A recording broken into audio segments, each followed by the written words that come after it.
No, I got it. Okay. Hey guys, Noel here, and it is Wednesday, and we are on the road to Robot City, quite possibly the greatest arcade in New York State, and definitely the greatest arcade in upstate New York. So, I will see you when I get there, like Coolio has suggested.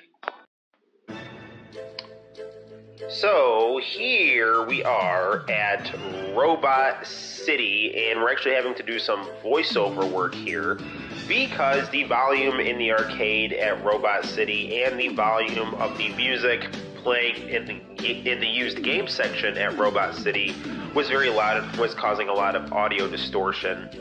Right here, we see the TurboGrafx in Sega Dreamcast and Sega Saturn selection that they have. So, very nice stuff. Not a huge variety, but the fact that they've got a decent amount of TurboGrafx, Sega Saturn, and Sega Dreamcast is great for this store. Lots of fun bags of controllers for various systems here. And here's the really good stuff. Under the glass, we see a Sega Master System, the three models of the Sega Genesis, Sega CD, Sega CDX, Sega Dreamcast. Lots of great stuff. And if you go to this store, you can actually get some pretty fair prices. And right here I'm counting off on my hand the fact that I was able to get 5 things for about $114. And right here on this wall, we've got a bunch of nice boxed systems. The Sega Genesis Model 3, the Core, the Sega Genesis 2, the Sega CD, the Magnavox Odyssey, the Atari 7800. They even have the Sega Activator, which is pretty fun if you want to try your hand at that. I never have. But we've got some older systems here. We've got Intellivision, we've got early 80s consoles, some of which I don't recognize, a lot of Pong systems. So lots of fun stuff, and we're going to pan over to the Nintendo GameCube section right here. In this store, more common games are right out on the shelves. More expensive stuff under glass, pretty typical. Nothing too special here, but we do find one piece for the GameCube, which is nice. And there's the Nintendo Wii section right there. And right here is our OG Xbox section. I got Dead or Alive 1 Ultimate, and we have Dead or Alive 3, which is a very nice game to have. Now I'm super excited that they had a nice selection of Sega Genesis games under glass. So right here we see our Atari 7800 games, and if we pan over a little bit, we've got Sega Master System, Sega Genesis, Sega 32X, and we've got Truxton for about $150 in box. So it's a little rich for my blood, but Truxton is definitely a game I would like to pick up. And I was pleasantly surprised that Mazinger Saga was going for $65. I got that at a flea market for $5. And here is the Vectrex for $350. So I was super happy to find that there was a Vectrex for sale, and I definitely want to try to save up some tutoring money for that. We've got some Super Nintendo games under glass. And if we look in the back, we see that there are shrink-wrapped Nintendo 64 games and some shrink-wrapped Super Nintendo games. You've got Resident Evil 2, which had some great full-motion video that pushed the Nintendo 64 to its limit. And they have Mortal Kombat in box for Super Nintendo. That game was kind of disappointing, but it's a fun thing to have. So we're going to walk over here past some more glass Super Nintendo games to see the very nice box selection of NES games.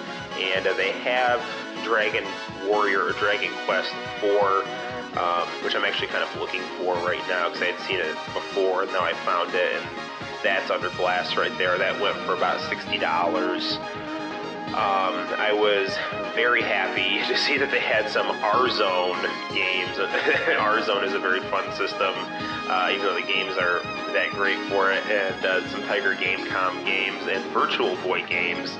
So those are definitely some fun finds at Robot City. Sadly, the owner told me that he did not have an R-Zone. Someone did bring a broken one in, but he said it was not sellable, so that's a little disappointing. I'm saying here that I'm like a kid in a candy store, but I'm not going to eat anything here because that would be terrible and result in the need for dental equipment. And then I start talking about how the Atari Jaguar became dental equipment.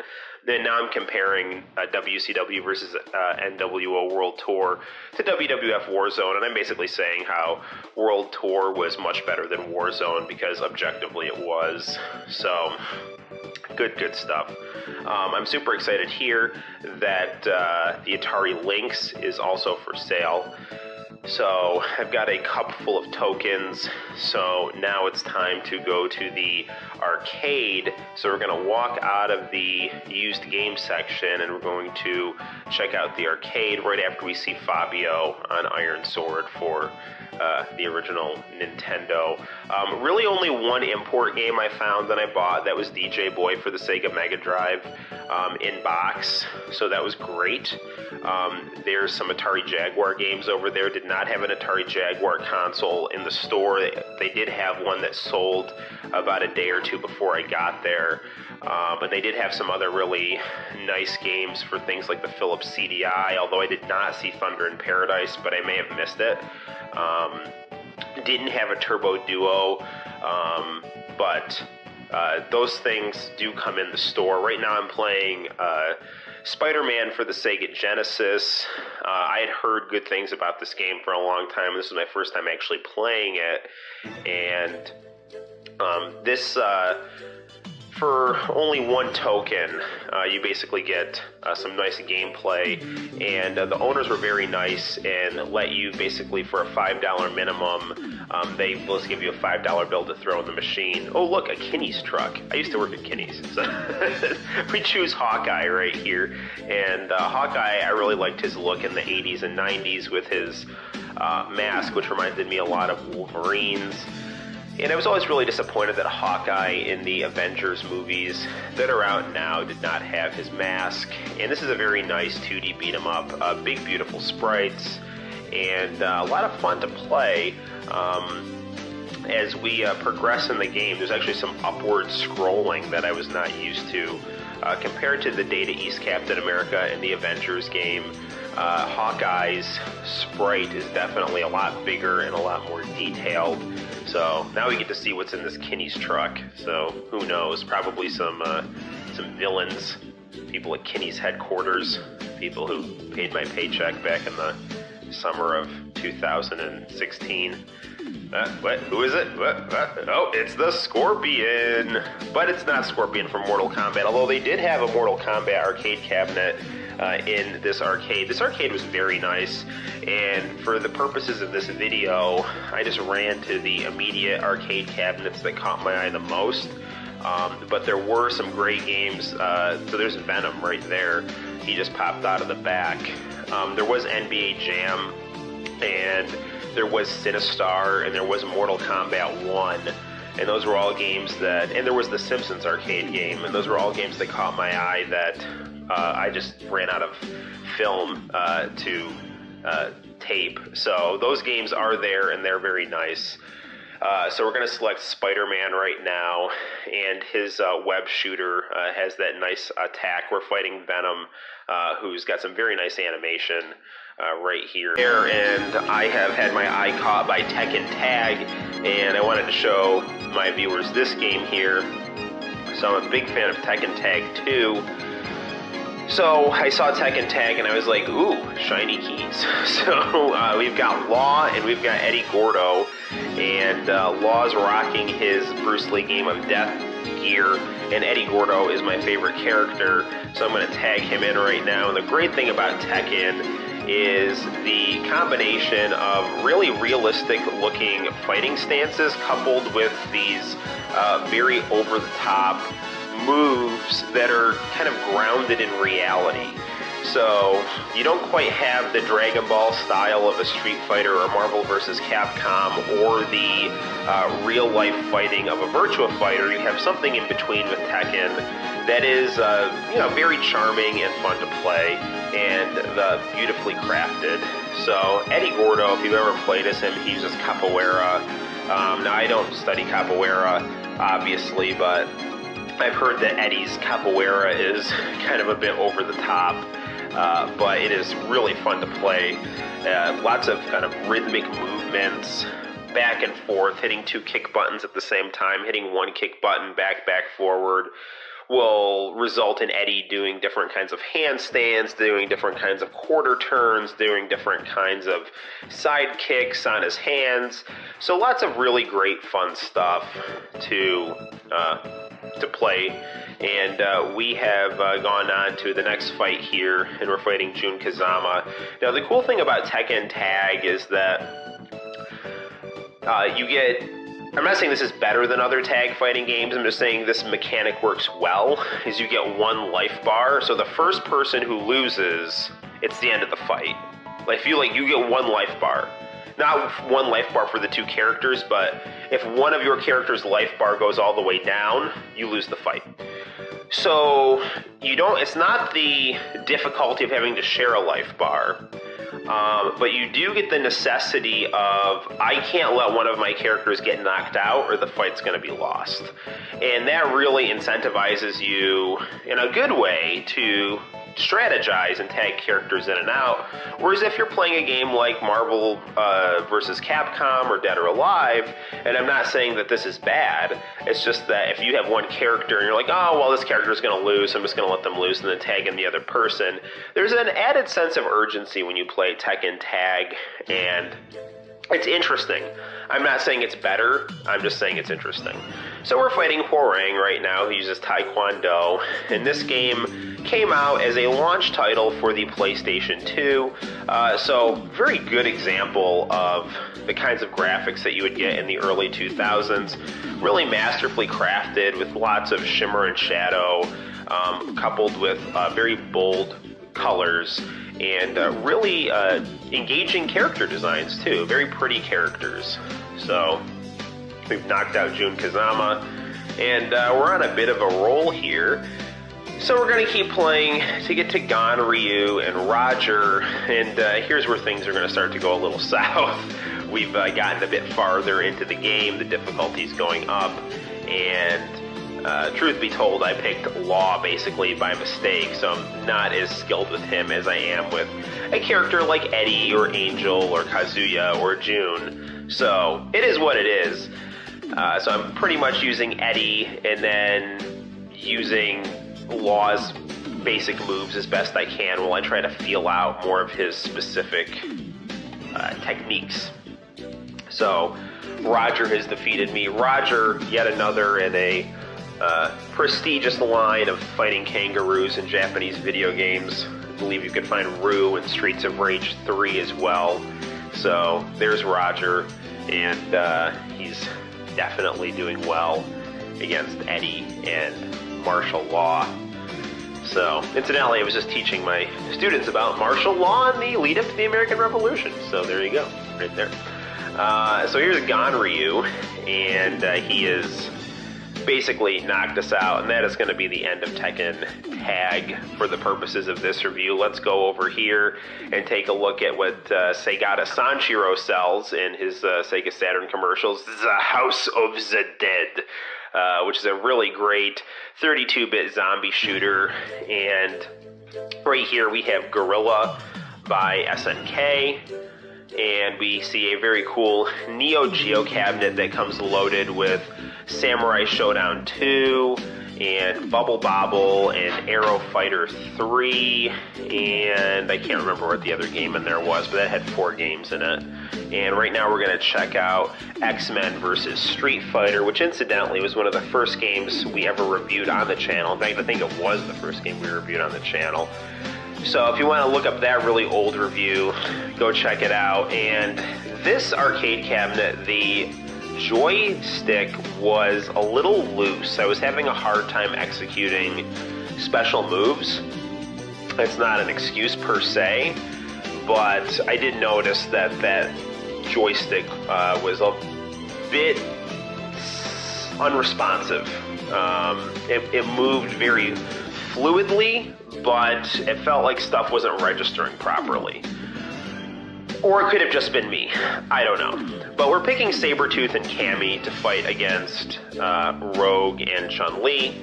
And definitely Sabretooth is my favorite character to use in this game because his character design is cool, his moves are cool, and he's got Birdie, who's a cool character, and I like how he calls her in the screen, and you get this combination of a girl shooting a machine gun plus a cool big guy doing Wolverine-style moves. So I really like that combination. And right now we've got Cammy, and I'm doing my best to use this cabinet. A big, beautiful CRT screen. There was a little bit of discoloration in the top corner, and that looked like it was because the cabinet might be next to a speaker.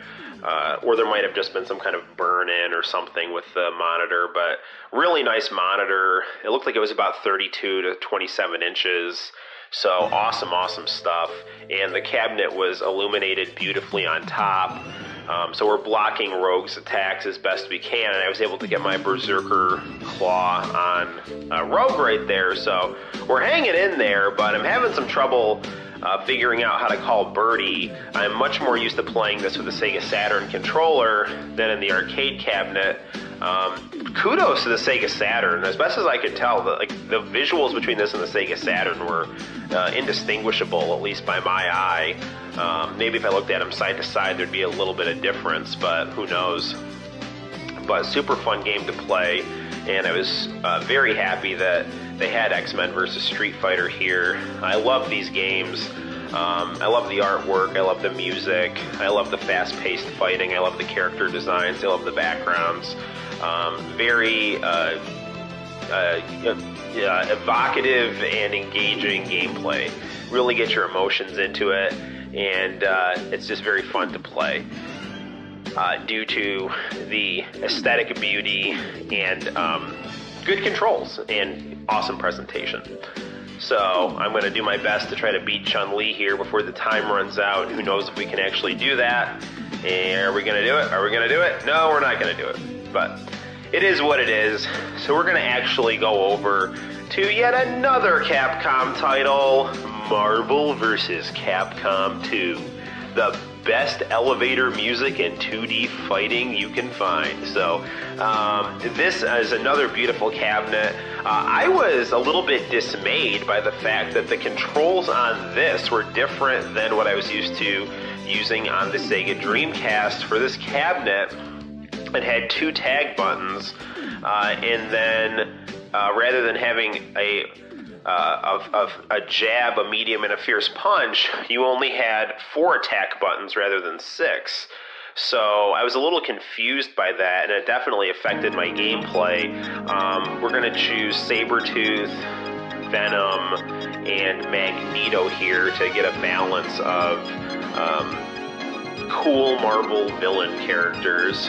And again, the Dreamcast presentation of this game versus the arcade presentation of this game, I think is essentially indistinguishable, at least by my eye. This game had a very, very loud speaker pumping the music out of it. It was hard to hear anything next to me. It was almost kind of piercing, but not in a bad way. This was a very loud cabinet, and the gameplay on it was awesome, and the fact that they had Marvel vs. Capcom 2 was also fantastic. I had never seen a Marvel vs. Capcom 2 arcade cabinet, so I was very happy to run over and play it. And another great thing about Marvel vs. Capcom 2 that adds to its uniqueness is its combination of 3D backgrounds and 2D sprites, in addition to its massive roster. So right now we're fighting Felicia with Magneto, and we're going to see how that fares. And I'm still trying to get acquainted with this new control scheme, and we're tagging in Sabretooth. So we're going to see how that goes. And I'm blocking a barrage of kitty litter, so that's a very real thing that just happened. So trying to see if we can win this fight. Obviously, Marvel vs. Capcom 2 uses 3-on-3 rather than 2-on-2 fighting, which does add some new dimensions to the gameplay. And I'm commenting right here just that I'm having a hard time adjusting to the 2 rather than 3 attack buttons. And I'm also just generally more used to using a D-pad for these kinds of fighting games rather than a joystick. When I do use joysticks for fighting games, they're usually Neo Geo joysticks, which have the micro switches that click.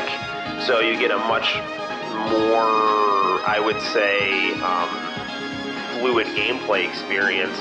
But that's not an excuse. I'm just talking about my perceptions and why I'm not doing as well at this game as I would do if I was playing it on the Sega Dreamcast. But it's still definitely a ton of fun to play, and super excited to find this at Robot City.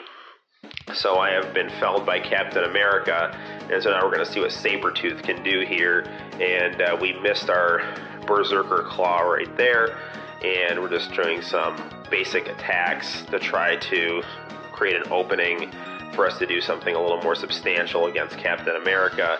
But again, my aim is off, and we're trying to just call Magneto in to try to turn the momentum around, get some projectiles going, because I was just having a hard time calling out Birdie on these arcade cabinets, and I'm sure if I had just practiced a little more, I would have had a little more ease doing it.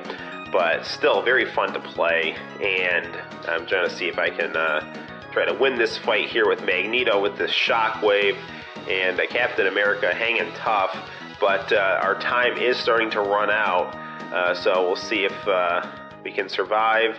And we did get that shockwave off, which is going to tag Chun-Li in, but we run out of time, so we're not going to get a chance to win this. So that's actually going to be the last game we play for this review. So we are back from Robot City. So before we wrap up this video, I thought it would be fun for us to do a little unboxing of what we actually got at Robot City. I'll actually show you the merchandise. So let's open up this box right here and see all of the awesomeness.